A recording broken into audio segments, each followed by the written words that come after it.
Hello and welcome all of you. In previous lecture of CPC, we discussed the interim orders which is passed by the court. ठीक आहे. तर आपण त्याचं importance काय होतं किंवा त्याचं ऑब्जेक्ट आहे आणि what are the types of interim orders which can be issue by the court, तर आपण त्या बघितल्या. Then after the important topic that is order 23. Order 23 provide about the withdrawal and compromise of suit. Order 23 provide two types of withdrawal. One is absolute withdrawal, means withdrawal without the leave of court, and another is a qualified withdrawal, means withdrawal with the leave of court. तर दोघांमध्ये आपण काय करतो, the suit is withdrawal by the plaintiff, but the effect of such withdrawal is different. ठीक आहे. Absolute विड्रॉलमध्ये काय त्याचं different त्याचा जो इफेक्ट होणार आहे सूटवर तर तो वेगळा राहील, आणि अंडर द क्वालिफाईड विड्रॉल तर त्याचा जो इफेक्ट होणार आहे तो वेगळा राहील. बघा, तर ॲब्सल्यूट विड्रॉल म्हणजे कोणत्या सर्कमस्टन्समध्ये करता येतं किंवा त्याला कोण करू शकतं केव्हा करू शकतं किंवा जर समजा एखाद्या सूटमध्ये इफ एनी सूट कन्सिडर मध्ये what are the consideration which is taken on record by the court, ते सुद्धा डिफरंट असतात. And if any particular suit there are two or more plaintiffs, then the question arise that whether a sole plaintiff or a single plaintiff can withdraw his suit, तर ते पण आपण याच्यात बघू. तर rule 1 and rule 4 of order 23 provide about the withdrawal without the leave of the court, means absolute withdrawal. At any time after institution of suit, plaintiff withdraw his suit or part of his claim against all defendants or any of the defendant without the leave of the court. If any suit consists several defendants, if any suit consists several defendants, that time the plaintiff is entitled, or plaintiff may withdraw his suit or part of suit against all the defendants or a single defendant without the leave of court. Take into consideration that this withdrawal is without the leave of the court. ठीक है. This right is absolute and unqualified, and court cannot refuse to permission to withdrawal of suit, and also cannot compel to plaintiff proceed with the suit unless any vested right comes into existence or any extraordinary circumstances warranting refusal. ठीक है. The right of withdrawal or absolute withdrawal is a right of plaintiff, and court cannot refuse to permission of withdrawal unless there any extraordinary circumstances. ठीक है. Where plaintiff is minor or a person of unsound mind, the suit cannot withdraw without the leave of court. But there is a special provision that if any suit consisting any minor or unsound mind, then the leave of the court is important or mandatory. And where plaintiff is withdrawal of his suit without the leave of court, then what is the effect of such withdrawal? Then such a plaintiff is precluded from instituting a fresh suit on the same cause of action. ठीक है. And this rule also applicable to the writ petition. If any plaintiff withdraw the suit without the leave of court, then he is precluded from the institution of fresh suit. And plaintiff also liable for the cost to the defendant which may be occurred to the defendant. ठीक आहे. तर प्लेंटिफला काय तर cost पण द्यावा लागेल कोणाला, डिफेंडंटला. And where there are two or more plaintiff in the suit, or part of the claim cannot be withdrawn without the consent of the court or without the consent of all the plaintiffs. If any suit consisting two or more plaintiffs, then a single plaintiff cannot withdraw his suit without the consent of all plaintiffs. But however, one of the plaintiff may withdraw from his suit to the extent of his own interest in it. समजा आता 3 घरांसाठी जर आपला प्लेंटिफने दावा दाखल केला असेल आणि देर आर 3 प्लेंटिफ्स, ठीक आहे. तर आता ए, बी आणि सी ही तिघी घरं आहेत आणि 3 प्लेंटिफ आहेत त्यांच्यावर, पी, क्यू, आर, ठीक आहे. तर समजा आता पीला वाटलं की त्याची जी ए प्रॉपर्टी आहे तर त्याच्याबद्दल तो काय करतो, त्याला वाटलं की मला सूट विड्रॉ करून घ्यायचा आहे. देन ही कॅन विड्रॉ ही सूट, पण कशा संबंधित करू शकतो तो फक्त त्याची जी ए नावाचं जे घर आहे तर त्याच्या संबंधित. बट जे बी आणि सी नावाचं घर आहे तर ते, आणि क्यू आणि आर जे प्लेंटिफ आहेत ते काय करतील तर ते सूट कंटिन्यू राहील, ठीक आहे. The right of which are vested in the parties to the suit under the decree cannot be taken away by withdrawal of the suit at the appellate stage. आता समजा if any particular suit decided the rights and liabilities of the parties, and if any party or plaintiff file a appeal against such suit, and if plaintiffला वाटलं आता की आपण आपल्याला appeal withdrawal करून घ्यायला पाहिजे, but such withdrawal cannot affect the rights which are settle by the court between the former suit. तर त्या सूटशी निगडीत असणाऱ्या ज्या अपील आहे तर त्याच्यामध्ये जे पण राईट्स किंवा त्या लायबिलिटीज आहेत कोर्टाने केलेल्या तर त्या काय करता येणार नाही, तर त्या म्हणजे मागे होणार नाही because of the such withdrawal, ठीक आहे. And there is no provision in the code that recalling the order of permitting withdrawal, but under section 151 court can restore it for the interest of justice. आता 151 तुम्हाला काय extraordinary powers of civil court आहेत त्या. तर आता आपण जसं बघितलं की सूट समजा आता एक्स पार्टी डिग्री केली असेल तर ते अबेटमेंट ऑफ एक्स पार्टी डिग्रीसाठी काय करतो आपण, किंवा अबेटमेंट ऑफ सूटसाठी काय करतो तर आपण ॲप्लिकेशन करतो की setting aside the ex parte decree or set aside the abatement of suit. पण एकदा जर तुम्ही विड्रॉल केलं असेल without the permission of the court तर अशा वेळेस काय, तर अशा वेळेस तुम्ही परत ॲप्लिकेशन नाही करू शकत की जे विड्रॉल मी केलं आहे तर ते सेट असाइड करा आणि परत काय करा तर कोर्टात माझी केस नोंदवून घ्या, ठीक आहे. ते करता येणार नाही. But under section 151 court can be restore it for the interest of justice. तर under section 151 there is a extraordinary power enjoy by the civil court. तर त्याच्यामध्ये ते in the interest of justice ती कोणतीही ऑर्डर पास करू शकतात, ठीक आहे. तर ते लक्षात ठेवा एकदा. And rule 1 sub rule 3 provide about the withdrawal of the suit with the leave of the court. आता कोर्टाची परमिशन घेऊन आपण सूट केव्हा विड्रॉल करू शकतो. A plaintiff finds that he had a good chance of succeeding on the merit of the case, but where court is satisfied that a suit must fail by the reason of some formal defects, or there are sufficient ground to allowing plaintiff for the file a fresh suit. तर अशा वेळेस काय होऊ शकतं तर court with the permission of the court suit withdraw करू शकतो.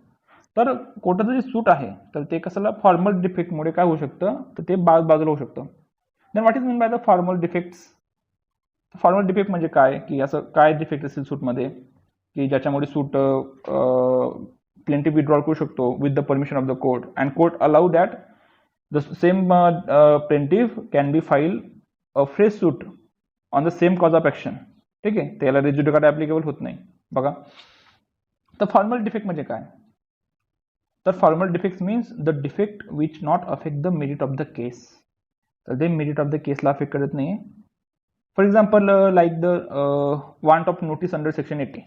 आता सेक्शन 80चा आपण जेव्हा बघू त्यावेळेस मला सांगेल की सूट अगेन्स्ट गव्हर्नमेंट जेव्हा आपण फाईल करतो that time the prior 1 month notice is necessary for the purpose of instituting a suit against the government or public servant, and if court found that in the suit there is a merit in the case, but the suit can be dismissed on the ground of such formal defect किंवा the non-gender or misgender of the necessary parties, तर ते पण होऊ शकतं. तर अशा वेळेस काय करू शकतो कोर्ट तर अलाउ करू शकतं, ठीक आहे. तर लक्षात ठेवा. त्याच्यानंतर the grant of permission to withdrawal is a discretionary power of the court. तर ते आपण ते मॅन्डेटरी कोर्टाला करू शकत नाही. And where court refusing to that time only application is dismissed and not the suit. And if any plaintiff make any application for the purpose of withdrawal of the suit, and if court found that there is no formal defect in the suit and there is no question that whether the plaintiff may be allowed for the purpose of withdrawal of the suit or not, that time only the application which is made by the plaintiff for the purpose of withdrawal of the suit is dismissed and not a suit. सो आपलं suit आणि application हे दोघी both are the different aspects or different terms. ठीक आहे. तर त्याच्यानं समजा की where such permission is granted, तर मग काय त्याचा इफेक्ट काय, then the plaintiff is entitle to institute a fresh suit on the same cause of action. ठीक आहे. For the such fresh suit principle of estoppel does not apply and it is not barred by the res judicata, but second suit shall be file within the period of limitation. ठीक आहे. तर period of limitation जेवढा असेल त्याच्यामध्येच तुम्हाला तो सूट दाखल करावा लागेल. But the principle of estoppel which is given under section 150, 160 and 117 of the Indian evidence act. तर इस्टॉपल किंवा रेस ज्युडिकाटा जो आपण बघितला, तर रेस ज्युडिकाटा केव्हा ॲप्लिकेबल होईल, रेस ज्युडिकाटा फक्त तेव्हा ॲप्लिकेबल होतो की जेव्हा the court finally decided the case on the merit. And in the case of withdrawal of the suit there is no final decided rights or the final judgement जे आलेलं असतं कोर्टाचं, तर ते आपण तिथं हे केलं नसतं. कारण रेस ज्युडिकाटासाठी काय लागतं की the conclusively determine the rights of parties is necessary for the purpose of applying the res judicata. बरोबर. पण विड्रॉल ऑफ द सूटमध्ये कोणते राईट्स हे होत आहे का, डिसाईड होत आहे का, तर नाही होते. त्याच्यामुळे याला हे लागू राहणार नाही, रेस ज्युडिकाटा का अप्लाय होणार नाही. And order 23 also applicable to the appeal. ठीक आहे. But order 23 is not applicable to the execution proceeding. ठीक आहे. तर हे लक्षात ठेवा. त्याच्यानंतर rule 3 and 3B of order 23 provide about the compromise of suit. After the institution of suit it is open to the parties to compromise. आता withdrawal of the suit आणि compromise of सूट दोघांमध्ये फरक काय नेमका बघा. विड्रॉल ऑफ द सूटमध्ये काय करतो आपण, तर प्लेंटिफ काय करून घेतोय, तो विड्रॉल करून घेतोय सूट, म्हणजे काढून घेतोय. There is no express consent or there is no agreement between the plaintiff and defendant regarding the suit or withdrawal of the suit. बरोबर. But under the compromise of suit there is a mutual agreement held between the defendant and plaintiff regarding the compromise of the suit or compromise on the issue on which the suit is brought by the plaintiff and the defendant who defend the such suit on such cause of action. ठीक आहे. तर compromise of सूट कशावर असतं त्यांचं, तर ते ज्यांनी जे कॉज ऑफ ॲक्शन आलेलं आहे त्या कोर्ट याच्यामध्ये, तर अशा ठिकाणी काय होईल, तर अशा ठिकाणी कॉम्प्रोमाइज ऑफ सूट करता येईल. फॉर एक्झाम्पल बघा, डिफेंडंट एखाद्या जागेच्या पोझिशनमध्ये आहे. बरोबर. डिफेंडंटचं प्लेंटिफचं म्हणणं आहे की ती जागा माझी होती, मी त्याला फक्त काय केलेलं, आमचा सौदा झालेला होता विकायचा, पण 15 लाखामध्ये सौदा झाला, त्याने 5 लाख दिले पण 10 लाख नाही दिले. त्याच्यामुळे मी ही सूट काय केलं आहे की अर्नेस्ट मनीसाठी हे केलेलं आहे. एक तर मला माझे पैसे मिळावे, नाही तर माझी जागा मिळावी. ठीक आहे. आता कोर्टात जाण्याच्या नंतर त्यांना दोघांना कळलं की कोर्टात वेळ लागतोय किंवा काय होतंय तत्सम कारणामुळे, तर दोघांनी विचार केला की चला आपण आपला जो वाद आहे तो आपण कॉम्प्रोमाइजने मिटून टाकू. मग डिफेंडरने सांगितलं की तुझे किती 10 लाख आहेत ना, तर मी तुला 9 किंवा 8 लाख रुपये देतो. प्लेंटिफने मान्य केलं, ठीक आहे चालतंय बरं. तर अशा वेळेस त्यांनी काय करून घेतलं, कॉम्प्रोमाइज ऑफ द सूट करून घेतलं. ठीक आहे. तर याला म्हणतो आपण compromise of suit. But rule 3 of order 23 provide that where the court is satisfied that a suit has been adjust wholly or in part by the any lawful agreement in writing and signed by the parties. तर compromise कसं करायला पाहिजे आपण, तर how compromise is existed or comes into existence, it is by the lawful agreement. आता under contract act what are the essential elements of lawful agreement, तर ते lawful agreement चे जे essential आहेत तर ते पण त्याच्यात कन्सिडर असायला पाहिजे. आता ते जर lawful agreement चे जे इसेन्शियल आहेत, if they are not present in the agreement then what are the effect, आपण तो नंतर बघू. आधी आपण समजून घेऊ की कॉम्प्रोमाइज कसं हे होतं. And where the defendant satisfy that a suit has been adjust wholly or in part of the subject matter of the suit, the court shall record such agreement, compromise or satisfaction and pass a compromise decree accordingly. बरोबर. तर ज्या वेळेस where the suit has been adjusted wholly or in part by lawful agreement or the subject matter of the suit शी निगडीत असणारं जर काही एखादी cause of action असेल तर ते होली और पार्टली जर ॲडजस्ट झालं असेल तर त्यावेळेस काय करतं, कोर्ट कॉम्प्रोमाइज डिक्री पास करतं according to the such lawful agreement. ठीक आहे. Then who record compromise and what are the matters are compromise. आता कॉम्प्रोमाइज कोण करू शकतं, आता एक दोन तर आहेत, एक डिफेंडर आणि प्लेंटिफ दोघी कॉम्प्रोमाइज करू शकतात. But a compromise is recorded bye the court in which the matter is pending. आता तुमचं मॅटर चालू आहे रायगडमध्ये आणि तुम्ही रत्नागिरीला ते रेकॉर्ड करून आले, चालणार आहे का, नाही चालणार आहे. A compromise is recorded by only the court in which the matter is pending and only the party of the suit challenge to the consent decree on the ground of on he is not compromise, किंवा त्याच दोघांमध्ये होईल की ज्या parties आहेत त्याच्यामध्ये. ठीक आहे. And no next friend. Next friend म्हणजे नेक्स्ट फ्रेंड ऑर गार्डियन. ज्यावेळेस सूट अगेन्स्ट मायनर किंवा बाय द मायनर, ज्यावेळेस आपण स्पेशल सूट बघू त्यावेळेस बघू आपण नेक्स्ट फ्रेंड म्हणजे काय असतो. पण यावेळेस तुम्ही फक्त एवढं लक्षात ठेवा की the person who is next friend or guardian of minor shall without the leave of the court cannot compromise. ठीक आहे. तर तो कॉम्प्रोमाइज करू शकत नाही. आणि the pleader of the party, जे प्लीडर आहेत तर they are under the employed authority, therefore he can also enter into the compromise agreement. and under the representative suit आपण बघितलं होतं रूल 8 ऑर्डर 1 रिप्रेझेंटेटिव्ह सूट मध्ये काय, the representative suit cannot be compromise without the leave of the court. आपण ते पण बघितलं होतं की रिप्रेझेंटेटिव्ह सूट मध्ये त्याला विड्रॉल पण करता येत नाही आणि त्याला कॉम्प्रोमाइज पण करता येत नाही without the leave of the court. Then what is the effect of compromise decree. तर इफेक्ट काय असतो याचा, when an order is passed by the compromise and the term of compromise are incorporated in order, then it becomes the part of the order and court may make decree on such compromise. बरोबर. and decree of the compromise is valid unless it is set aside.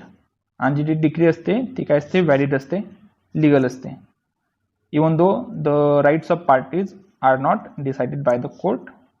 बरोबर.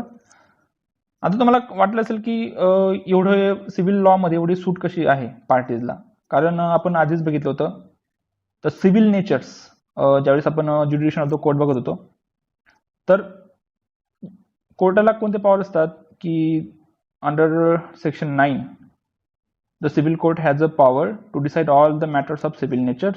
बरोबर. तर मग civil नेचरमध्ये काय होतं, civil नेचरमध्ये की असे rights, violation of such rights or liabilities which are given by the private law. तर प्रायव्हेट लॉशी डील करणारे जे मॅटर असतात ते सिव्हिल मॅटर, आणि प्रायव्हेट लॉमध्ये त्या माणसाला पूर्ण अधिकार असतो विड्रॉल करायचा किंवा काय करायचं. त्याच्यामुळे विड्रॉल आणि कॉम्प्रोमाइज ऑफ डिक्रीमध्ये कोर्ट पार्टीच्या नुसार चालतं. ठीक आहे. नंतर a compromise decree is not a decision of the court, therefore res judicata is not applicable to the consent decree. तर consent decree ला res judicata applicable होत नाही. का होत नाही मी मागे पण सांगितलं तुम्हाला की in this consent decree there is no final determination of rights by the court. It is merely an agreement of compromise which is made by the plaintiff and defendant. ठीक है. And no appeal lies against the decree passed by the court with the consent of the parties, nor a suit can be instituted to set aside the compromise is not lawful. पण काय आहे की जर पार्टीने दाखवून दिलं की जे compromise मध्ये ते उतरले होते, बरोबर, तर compromise decree is a creature of the agreement and therefore such liable to set aside on the any ground which invalidate the agreement. बघा consent decree कशी आली?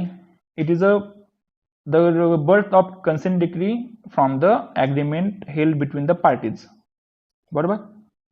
पण जर ते ॲग्रीमेंट जर void असेल किंवा जर विदाउट द फ्री कन्सेंट असेल, if the coercion is present under the agreement, if under influence make by the any party to another party or by mistake जर त्यांच्याकडून झालं असेल, तर अशा वेळेस जर ते ॲग्रीमेंट जर सेट असाइड होत असेल तर अशा वेळेस ती जी डिक्री असते ती पण सेट असाइड होते. ठीक आहे, तर हे लक्षात ठेवा. अँड ऑर्डर अलाविंग और refusing compromise is a case decided. बरोबर. त्याच्यामुळे under section 150 the division can be made by the high court. तर तुम्ही एवढं लक्षात ठेवा. याच्यानंतर जी इम्पॉर्टंट ऑर्डर आहे ती order 22 which is deals with the death, marriage and insolvency of the parties. तर डेथ, मॅरेज आणि इनसॉल्व्हन्सी या दोघांचा काय परिणाम होतो याच्यावर सूटवर, तर ते आपण पुढच्या याच्याला बघू. ठीक.